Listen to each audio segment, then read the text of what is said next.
this round, here's Charles Big Angry Adams. So, Quentin, I'm going to be honest. That was a clip from Shannon Sharp's podcast, Club Shay Shay. I did not know who Young Miami was until Matt suggested this clip to spur a conversation about domestic violence. But this young woman perfectly stated the reality of so many women of all ages who accept physical abuse and often look at themselves as, what did I do to deserve it? Or, they even when they don't do that math, that they stay and they put up with it, right? And you can tell from her comments, it sounds like, because if he was forced to do anger management, as she said, with her ex-boyfriend. Got arrested.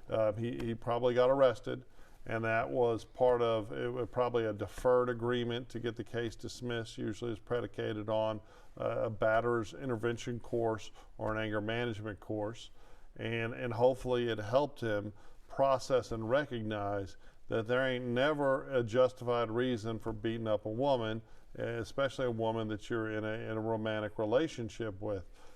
But it really, who needs to be listening to those clip from Young Miami is the women. Charles, if you really look at any real numbers, any real studies, any man that was raised by a strong, active father in his life, you rarely see that man going around as a physical abuser of women. But it's mostly men who have not been raised by their fathers, and because those men come from a single female parent household, they have a lot of emotional responses, emotional ways of thinking and reacting. And so when there's a disagreement in that relationship with the female, they take an emotional position and put their hands on that woman. Any young man that was raised by a strong, productive father will know how to treat a woman, how to love a woman, how to protect a woman, and that no man under any circumstances puts his hands on a woman. But I would tell brothers all the time, and I've always told brothers this: if you got to beat her, you don't need her, brother.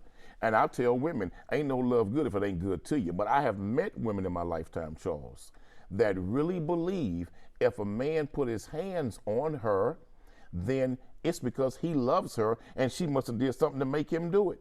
But I've also seen women, Charles, that have been in bad physical abusive relationships with men, get in a relationship with a good man who don't believe in putting his hands on women, and when they have an argument, she'll physically attack that man.